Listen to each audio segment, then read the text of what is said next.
atau orang-orang di balik sistem yang salah, ya buktinya Nadiem sekarang jadi tersangka. Padahal dia tuh udah bilang di podcastnya Om Deddy kalau dia tuh udah segitu rapi dan tersistemnya.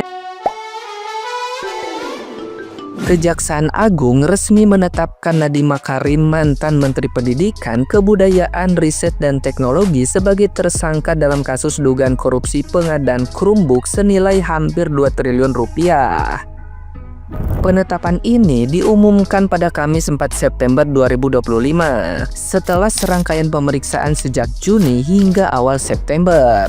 Nadiem kini ditahan selama 20 hari di Rutan Salemba, Jakarta Selatan.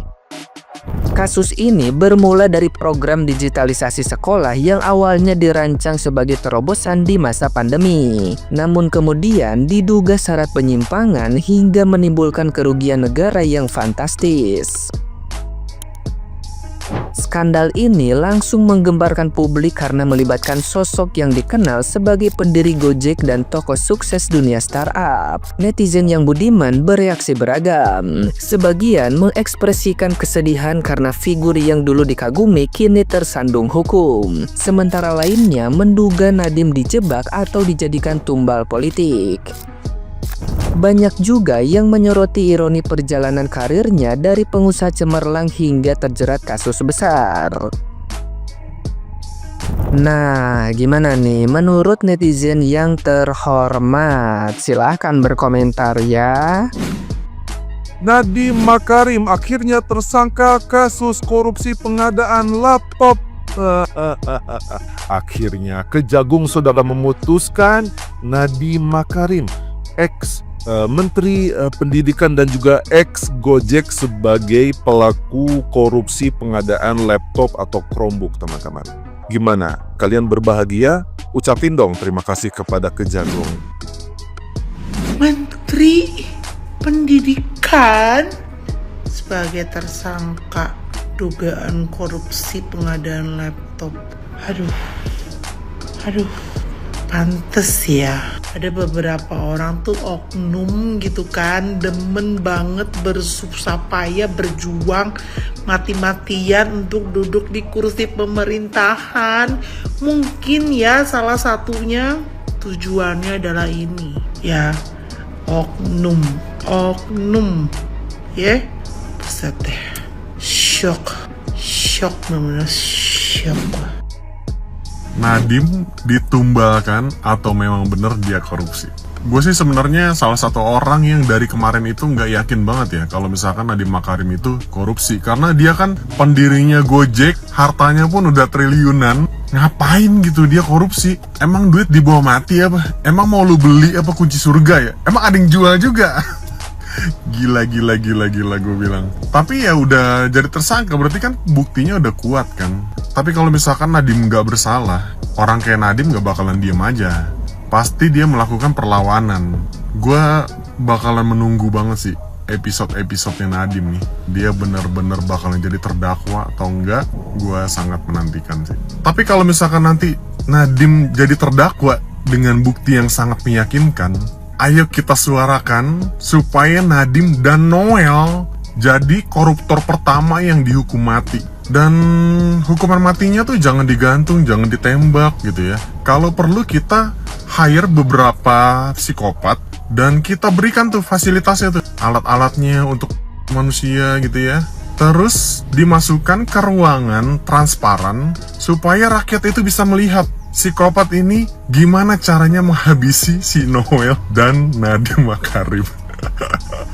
Aduh, itu hanya fantasi liar gue aja ya. Karena gue kayaknya lebih suka ngelihat koruptor dihukum matinya tuh perlahan dan menyakitkan ketimbang ditembak yang langsung mati gitu. Nggak seru.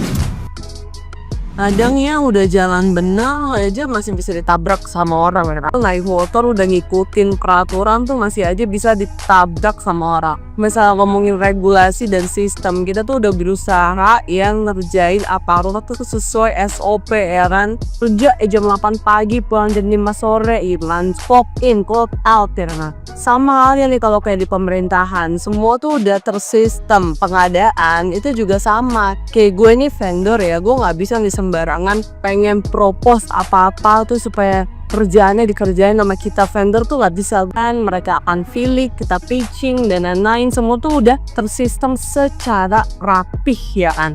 Tapi ya bisa aja kecoy, nggak sih, gue nggak tahu sistemnya yang salah atau orang-orang di balik sistem yang salah. Ya buktinya Nadiem sekarang jadi tersangka, padahal dia tuh udah bilang di podcastnya Om Deddy kalau dia tuh udah segitu rapi dan tersistemnya gitu, yang dia tuh udah rapat apa segala macam supaya untuk ngecek ya segala macam yang dia propose tuh udah sesuai prosedur atau belum. Tapi kenapa jadi tersangka? Kira-kira masalahnya ada di mana?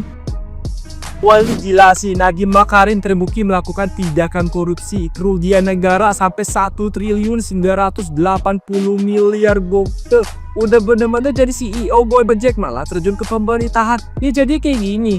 Padahal ya kalau kita lihat mukanya kayak orang baik-baik ya kan. Tadi lu bayangin 2 triliun bos, penghasilan dari CEO Gojek kurang. Ini dia sih banyak tapi nggak bisa nata penampilan. Udah tahu jidatnya lebar malah nggak ditutupin, malah dibuka kayak gitu model rambutnya. Kalau jidat lebar itu tutupin.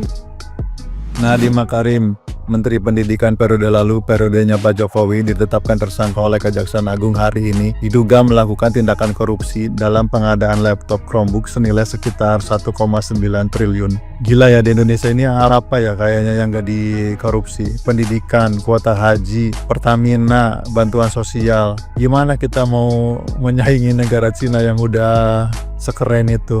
Udahlah, kalau emang kita punya niat ingin jadi negara maju, segera tetapkan undang-undang perampasan aset dan hukuman mati untuk para koruptor.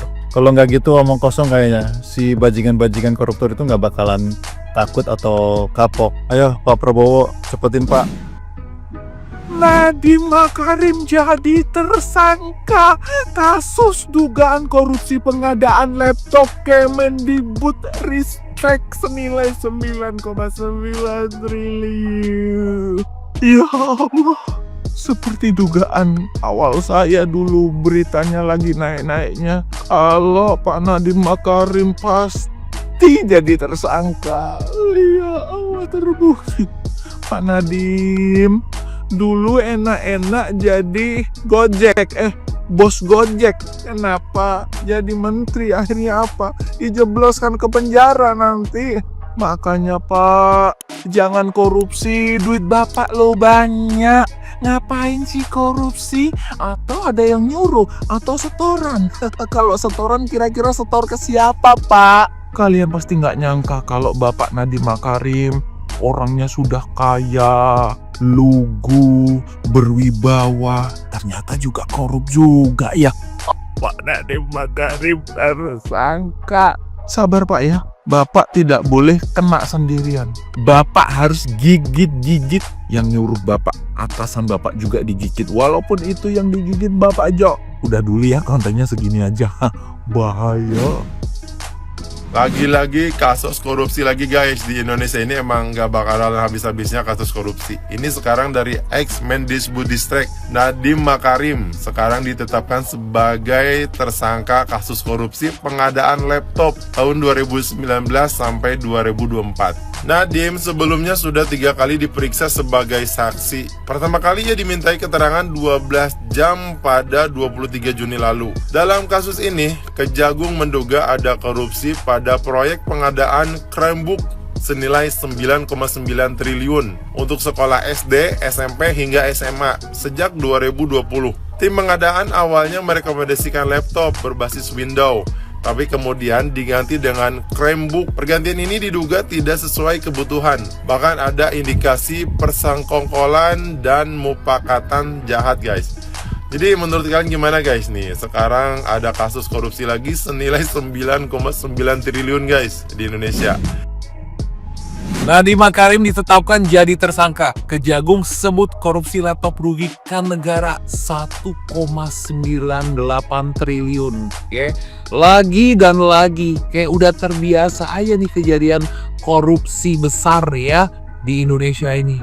Aduh, capek gue liatnya, serius deh ya. Padahal tuh orang ya kelihatannya bijak, kelihatannya baik. Yang kayak Begono tuh yang justru harus dicurigai gak sih? Serigala berbulu jembut, tau gak? Berbulu domba maksudnya. Mendingan gue yang nyinyir, ya, yang apa adanya. Tapi gue kagak korupsi. Jadi di korupsinya nih masalah laptop Chrome nih ya, yang merugikan negara 1,98 T. Ya dibulatin lah jadi 2 T biar nambah gede. Setelah 3 kali diperiksa, akhirnya Nadiem ditetapkan jadi tersangka. Dan per Juni 2025 kemarin ini ya, dia tuh udah nggak boleh jalan-jalan ke luar negeri ya.